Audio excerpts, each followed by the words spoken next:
Mais le titre de mon message, c'est « Comment ne plus aimer le monde et être possédé par l'amour du Père ». Qu'est-ce que le monde? Le terme monde signifie cosmos en hébreu. C'est traduit comme un arrangement habile et harmonieux d'une constitution, d'un ordre ou encore d'un gouvernement. Comme tu le sais, Dieu est un roi. Et Dieu a créé les hommes à son image et selon sa ressemblance. Donc tu le sais que Dieu n'est pas venu apporter sur la terre une religion. Dieu est venu apporter sur la terre un gouvernement. Dieu est venu apporter sur la terre un royaume. Et ce royaume, c'est que Dieu veut s'installer à l'intérieur de l'être humain et emmener l'être humain à gérer la terre avec lui. Ou encore administrer la terre avec lui. Et Dieu, au commencement, dès lors qu'il a créé l'homme à son image, à sa ressemblance, dans Genèse chapitre 1, verset 26, Dieu créa l'homme à son image, à sa ressemblance, afin qu'il domine. Donc Dieu nous a mis sur la terre parce qu'il voulait que le ciel soit désormais trouvé sur la terre. Il voulait que comme lui, il gouverne dans les cieux, comme lui, il règne dans les cieux, il voulait que désormais, toi et moi, nous puissions régner sur la terre avec lui. Que l'être humain maintenant puisse installer les lois du ciel sur la terre. Que l'être humain puisse maintenant installer la justice du ciel sur la terre. Que l'être humain maintenant puisse installer la ressemblance à la nature, la puissance de Dieu sur la terre. Ça, c'était le projet originel de Dieu. Mais tu dois comprendre qu'en fait, la Bible te dit que le monde est un gouvernement. En fait, Satan n'est pas venu, comment te l'enseigner, Satan n'est pas venu apporter une religion. Satan est venu apporter un gouvernement qu'on appelle le royaume des ténèbres. Et lui, désormais, dès lors que l'être humain a chuté, qu'est-ce qu'il a fait? L'être humain, désormais, a été soumis au gouvernement du mal. Que le monde entier, désormais, est sous la puissance du mal. Le monde est un gouvernement qui a été habilement planté. C'est un système qui est indépendant vis-à-vis de Dieu. Éphésiens chapitre 6, verset 12 t'explique que dans ce gouvernement-là, il y a les dominations, les autorités, les princes de ce monde de ténèbres, les esprits méchants dans les lieux célestes. Et c'est contre eux que l'Église est en train de combattre. Donc tu vois que ces esprits méchants, ce gouvernement du diable, son objectif à lui, c'est de gouverner les êtres humains. Les dominations, on te dit domination. Le but d'une domination, c'est de dominer une nation en lui imposant ce qu'on appelle un système de pensée. Tu me suis? C'est ça une domination. C'est-à-dire qu'il y a des dominations parfois qui contrôlent des pays, tu vois. Hein?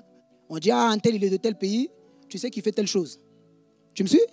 Parce qu'en fait, derrière, il y a une domination. Voilà pourquoi quand on te prêche, non, mais il y a des musiques que tu ne dois pas écouter. En fait, on n'est pas en train de te dire que la musique, c'est pas bien. C'est parce que derrière la musique, on est en train de te communiquer un système de pensée. Voilà pourquoi il y a des chrétiens, il est en Christ. Hein? Mais la rébellion, il est à l'aise avec ça. Il lève les mains, mais il est critique. Il lève les mains, mais il parle mal. Il est dominé. Donc l'être humain, à la base, devait être gouverné par Dieu. Mais il s'est retrouvé gouverné par le mal. Désormais, Jésus-Christ te délivre et il te sauve dès lors que tu reçois Jésus. Et la Bible dit dans Colossiens chapitre 1, versets 12 et 13, « Rendez grâce au Père qui vous a délivré de la puissance des ténèbres. » Donc tu vois, Jésus, c'est pour ça que Jésus dit, « Vous n'êtes pas du monde maintenant. Je vous ai arraché du monde. » Tu me suis? Je vous ai fait sortir du monde. Sortir de ce système dans lequel Satan voulait implanter son système de pensée à lui. Ses valeurs à lui. Donc tu vois que quand on te prêche sortir de la fausse vie chrétienne et qu'il faut vite débarrasser le monde de toi, c'est pour ton bien. C'est pour que demain tu ne sois pas une source de scandale pour le nom de Jésus. Donc le monde est une culture, ok, qui a été implantée par l'ennemi. Parole vivante, 1 Jean chapitre 2 toujours, mais dans la merci. N'aimez pas le monde, ni rien de ce qui fait partie du monde. Si quelqu'un aime le monde, l'amour pour le Père n'a pas de place dans son cœur. En effet, tout ce qui fait partie du monde, tu vois, après il t'explique c'est quoi quand il dit n'aimez pas le monde. Tout ce qui fait partie du monde, les mauvais désirs de l'homme livré à lui-même, la soif de voir et de posséder ce qui attire nos yeux, ainsi que l'orgueil inspiré par la richesse et la puissance, tout cela ne vient pas du Père, mais du monde. Donc la Bible nous enseigne que le monde te combattra à aimer Dieu. La Bible nous enseigne que le monde là, la culture du monde, le désir de satisfaire ses propres désirs. Le monde est basé sur ça. Le monde est basé sur le désir de satisfaire ses propres désirs. Mais quand tu veux satisfaire tes propres désirs, tu n'en as rien à faire de la volonté de Dieu. On s'en fout de ce que Dieu veut.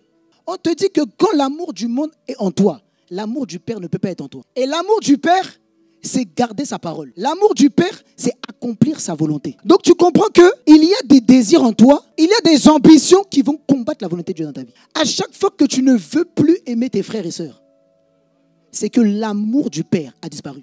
Que l'amour du Père, l'amour de Dieu, c'est aimer nos frères et sœurs. Quand tu aimes Dieu, tu vas aimer tes frères et sœurs. Mais l'amour du monde va tout faire pour que tu n'aimes pas ton frère et ta sœur. La soif d'accomplir ses propres désirs.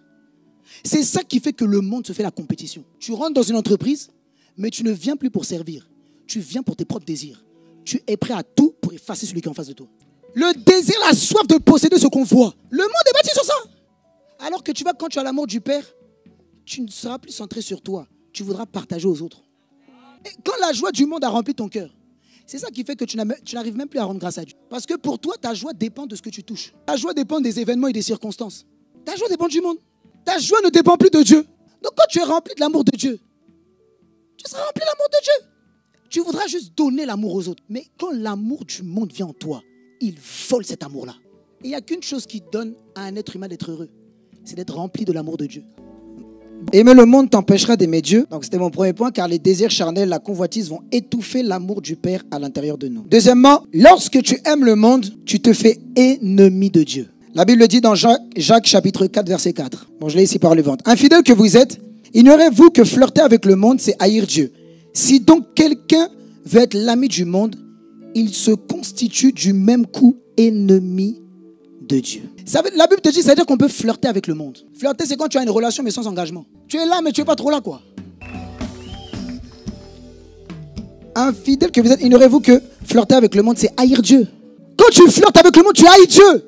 Donc le but du monde là, c'est qu'un jour tu deviennes ennemi de Dieu.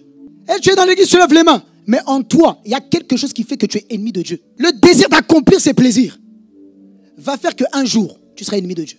3 points. Comment faire pour être possédé par l'amour du Père? Maintenant, la question c'est comment on fait?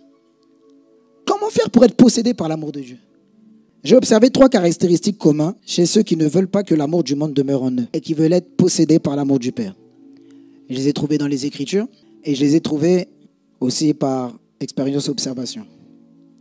Premier point, ces personnes-là, celles qui sont possédées par l'amour du Père, elles ont décidé d'aimer Dieu en prenant une décision et un engagement avec lui. Tout commence d'abord par un engagement. Tout commence d'abord par faire une alliance avec Dieu. Tu sais, la Bible dit, tu aimeras le Seigneur ton Dieu. Aimer Dieu, c'est un commandement. Aimer Dieu, c'est un ordre. Donc, ça veut dire que c'est une décision et un engagement formel à prendre. Tu vas décider que je veux vivre une vie où je veux aimer Dieu. Tu connais l'histoire de Daniel. Daniel résolut en son cœur de ne pas se souiller. C'est parce qu'il a résolu à l'intérieur de lui. Il y a une grâce qui lui a été communiquée. Donc Dieu commence d'abord toujours par qu'est-ce que toi tu as décidé. C'est pas tu viens à l'église, c'est toi tu as décidé quoi. On peut tous être chrétiens, mais on n'a pas décidé la même chose. Le but de Dieu, c'est que tu t'engages à devenir quelqu'un qui l'aime. Quand tu t'es engagé maintenant, tu vas tout faire maintenant pour l'aimer. Et sa grâce va te porter. Jean 14, verset 23. Jésus lui répondit, si quelqu'un m'aime, il gardera ma parole. Regarde ce qu'il dit maintenant. Et mon Père l'aimera. Nous viendrons à lui et nous ferons notre demeure chez lui. Dieu peut habiter en toi et ne pas demeurer. Il peut être venu par la nouvelle naissance, par son esprit, mais il ne demeure pas en toi. Il ne demeure pas chez tout le monde. Il demeure chez ceux qui l'aiment. Quand Dieu établit sa demeure, c'est ce qu'on appelle la gloire. C'est la dimension où maintenant tu deviens un transporteur de la gloire de Dieu. Là où tu es, il y a Dieu. Donc tu vois que aimer Dieu va faire bouger Dieu. Le deuxième point, c'est qu'ils traduisent le désir d'être tout entier à lui par des soupirs, des cris, des supplications, des déclarations d'amour, des actes d'obéissance ou encore des sacrifices. Hébreux chapitre 5, verset 7. Tu dois comprendre que être possédé par l'amour de Dieu, ce n'est pas quelque chose qui est acquis. Être possédé par l'amour de Dieu, c'est quelque chose qui s'entretient. Où toi et moi, nous devons rentrer dans une vie où nous crions à Dieu. La raison pour laquelle beaucoup d'enfants de Dieu ont du mal à faire agir la grâce de Dieu dans leur vie, c'est parce qu'il n'y a pas un cri, il n'y a pas un désir brûlant dedans de toi. On te dit que même Jésus, dans les jours de sa chair, il a présenté avec de grands cris et des larmes. Il a crié à Dieu, à celui qui pouvait le sauver de la mort. Le monde veut t'emmener à la mort. Toi, tu vis une vie chrétienne. Ah non, bon, si Dieu veut, si Dieu veut. Paul t'a dit, vous n'avez pas encore lutté au péché jusqu'au sang. C'est une lutte pour agoniser. C'est à Gethsémani qu'il a fait couler le sang. Il y a des péchés dans ta vie qui ne quitteront pas tant que tu n'apprends pas à crier à Dieu jusqu'au sang. Parce que aimer Dieu, ça s'enfante. Tu dois enfanter le caractère de Dieu. Il faut se battre. Seigneur, ne me laisse pas là où je suis. Seigneur, ne me laisse pas aimer le monde. Je te supplie, délivre-moi de l'amour du monde.